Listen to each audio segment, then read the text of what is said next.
Since I'm going down memory lane here, I'm going to tell you a funny story. My mom got involved in a club. Now, some of you from the neighborhood, and maybe some of you even not from the neighborhood, but in the Brooklyn region, may remember a Club Rio. It was on 94th Street and 3rd Avenue. Across the street from Club Rio was, depending on what year, a place called Turquoise. At one point it was called Gazebos. My neighborhood was a club bar neighborhood. It was nightlife. It was a strip. There was venues in Bay Ridge. I would eventually stop. But it did exist. Now, this Club Rio, which at one point was Club Rio was Latin night. My mom was behind that. Before that, it was a strip club. Mom played a part of, she was a part of that too. But when she mainly came into the place, it was called Ernie Barry's. Now, I got a few stories to tell about this. At one point, it was called The Station.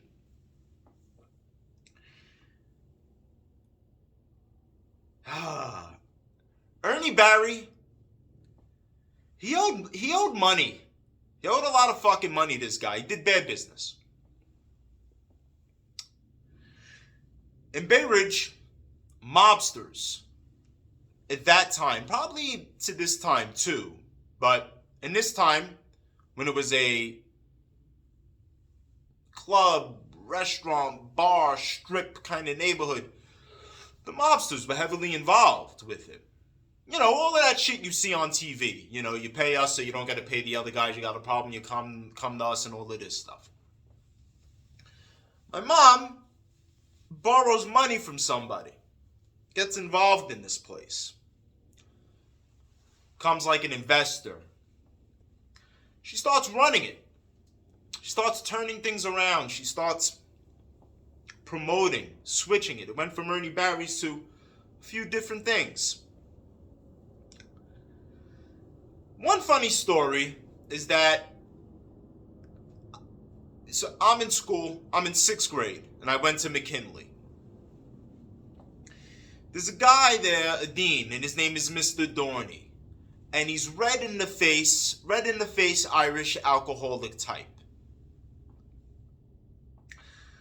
We used to wear our pants really low. Not like today, where, bear in mind, 6th grade, we're, 12, 13. We'd wear the pants low, they would sag, but we'd also have a big shirt that, it's not like these, not like grown men today, 28 years old, you're wearing the pants, there's no shirt, we see your ass. That's weird to me.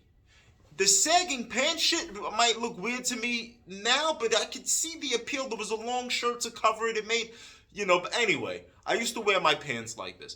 And this fucking guy would always give me shit for it. This Mr. Dorney. He would pick on me.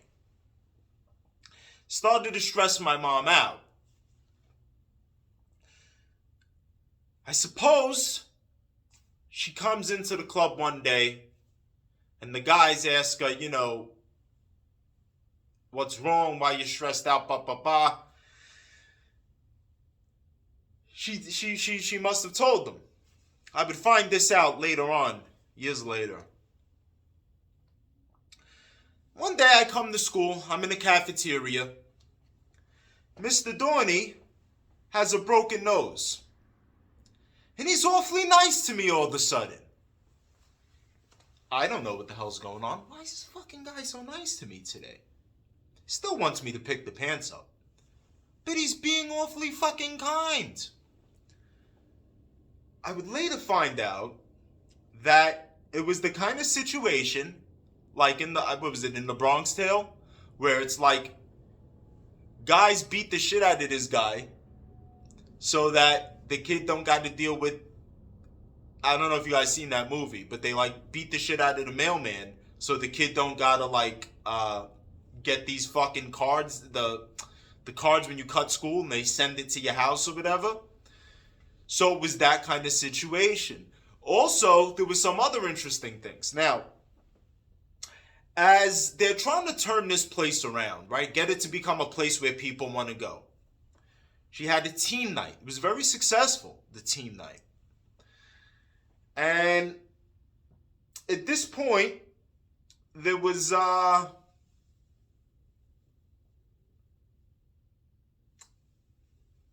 they would switch the music up.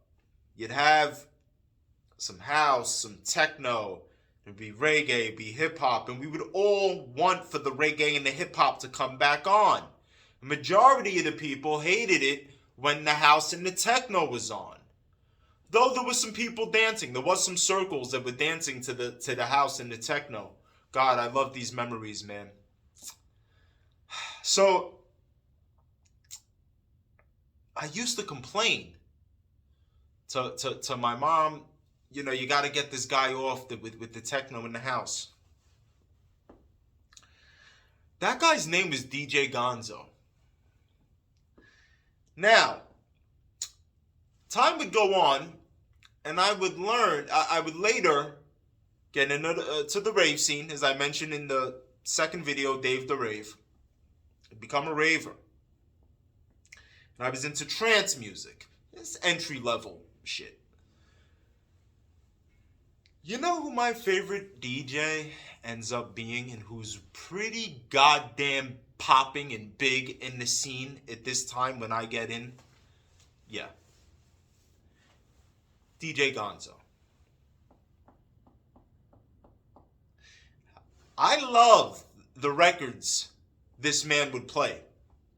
He would play mainly these tracks from a group called, they were from Europe, somewhere in Europe. I forget where, but they were called Nostrum. And yeah, I might listen to these things now and realize how, you know, cheesy and simply put together they were. But at this fucking time, I love this shit. And he would play them. He would play them. And if you heard Nostrum being played in a set, Gonzo was spinning. Like, you knew Gonzo was spinning. This is what the fuck he played. He played all of my favorite shit. And wherever the fuck this guy was, I had to go there. I would be there. If DJ Gonzo, I was, like, this was my favorite fucking DJ. Meanwhile, there was once a point in time where he was spinning at the club, my mom ran, and I was asking her to make him stop. How do you like that one? Which time I got here? Okay.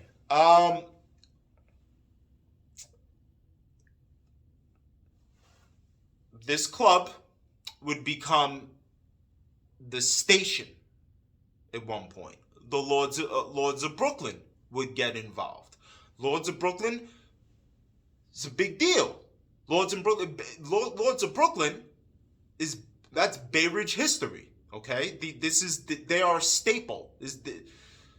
You know, for what they did with Caves had a store called BMT Lines, and this is where we would go to get the fat caps and all of this shit to go bombing. I would meet the Ski and QS and this kid was and all these people. I'd be like the new kid in this school called 104 on 92nd and 5th Avenue, and this is kind of where I would get introduced to graffiti. Like in a real way, where we end up going on the tracks and bombing and shit like that. And, I was toy, I never got good, but they would go, Tommy Rebel, and they would go to, even though Rebel was a little older, but he would kind of guide them, and they'd go to BMT Lines and buy the fat caps. And so there's a lot of contribution. Even now, if you go to the restaurant on 69th and 3rd, it's called Firefly. It's Cave's restaurant. So these guys are a staple in Bay Ridge. They end up promoting. They do a night at the station, and they're promoting a night. I'm almost forgetting where I'm trying to go with the story.